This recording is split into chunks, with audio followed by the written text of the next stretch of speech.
এক অদ্ভুত মোড় নিয়েছে ইরান যুদ্ধ। যুদ্ধবিরতি শেষ হবার আর মাত্র কয়েক ঘন্টা বাকি।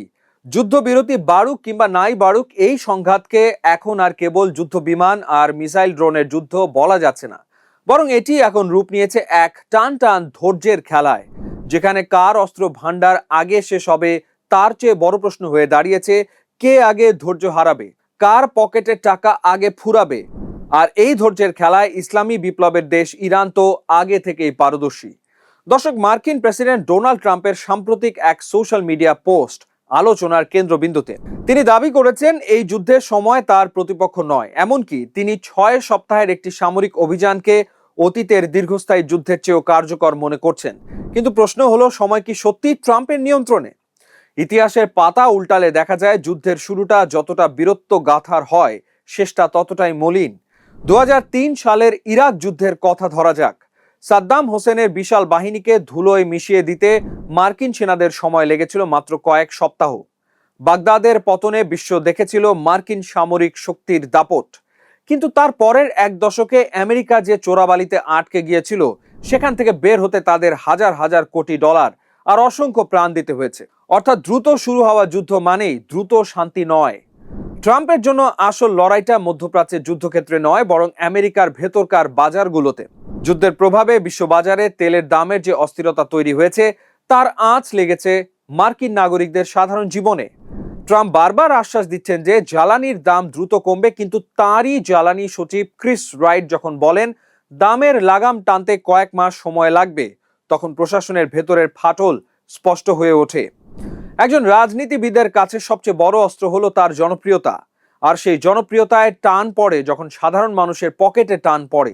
যদি যুদ্ধ দীর্ঘায়িত হয়, তবে ঘরোয়া অসন্তোষ ট্রাম্পের ওপর বড় ধরনের রাজনৈতিক চাপ সৃষ্টি করবে। অন্যদিকে তেহরান খুব ঠান্ডা মাথায় এক দীর্ঘমেয়াদী কৌশল নিয়ে এগোচ্ছে। গত 1 মাসেরও বেশি সময় ধরে মুহুর্মুহু চাপের মুখেও তারা যেভাবে টিকে আছে, তাতে স্পষ্ট যে তারা টাইম বম্ব কৌশলে বিশ্বাসী। ইরানের হিসাবটা খুব সহজ। তারা মনে করে তাদের সমাজ ও অর্থনীতি বছরের পর বছর অবরোধ সহ্য করতে অভ্যস্ত, কিন্তু আমেরিকা বা তার পশ্চিমা মিত্ররা দীর্ঘস্থায়ী অর্থনৈতিক মন্দা বা তেলের উচ্চ মূল্য বেশি দিন সইতে পারবে না। ইরান চাইছে সময়কে টেনে লম্বা করতে। যুদ্ধ যত দীর্ঘ হবে, ট্রাম্পের ওপর জনরোষ তত বাড়বে। আর সেই দুর্বলতার সুযোগ নিয়ে আলোচনার টেবিলে নিজেদের পাল্লা ভারী করতে চায় তেহরান। তারা জানে আমেরিকার কাছে বিধ্বংসী অস্ত্র আছে, কিন্তু ইরানের কাছে আছে অফুরন্ত সময়। অবশ্য আমেরিকাও হাত গুটিয়ে বসে নেই। তারা মূলত 3টি দিক থেকে ইরানকে চেপে ধরার চেষ্টা করছে। ইরানকে হামলার ভয় দেখিয়ে মানসিকভাবে দুর্বল করা, ইরানের আয়ের উৎসগুলো বন্ধ করে দেওয়া, এবং আন্তর্জাতিক বিশ্ব থেকে ইরানকে বিচ্ছিন্ন করে একটি একতরফা চুক্তিতে বাধ্য করা। ওয়াশিংটনের ধারণা, এই ত্রিমুখী চাপে পড়ে ইরান এক সময় ক্লান্ত হয়ে পড়বে এবং আমেরিকার শর্ত মেনে নেবে। এখন মূল লড়াইটা দাঁড়িয়েছে কে আগে নতজানু হবে। ওয়াশিংটন কি তার অভ্যন্তরীণ রাজনৈতিক অস্থিরতা ও অর্থনৈতিক ক্ষতি সামলে দীর্ঘ লড়াই চালিয়ে যেতে পারবে, নাকি ইরান তাদের এই ধৈর্যের পরীক্ষায় ফেল করে যাবে? বাস্তবতা হলো, আধুনিক যুদ্ধ এখন আর কেবল যুদ্ধক্ষেত্রে সীমাবদ্ধ নেই। এটি এখন লবিজদের ড্রয়িং রুম থেকে শুরু করে সাধারণ মানুষের রান্নাঘর পর্যন্ত ছড়িয়ে পড়েছে।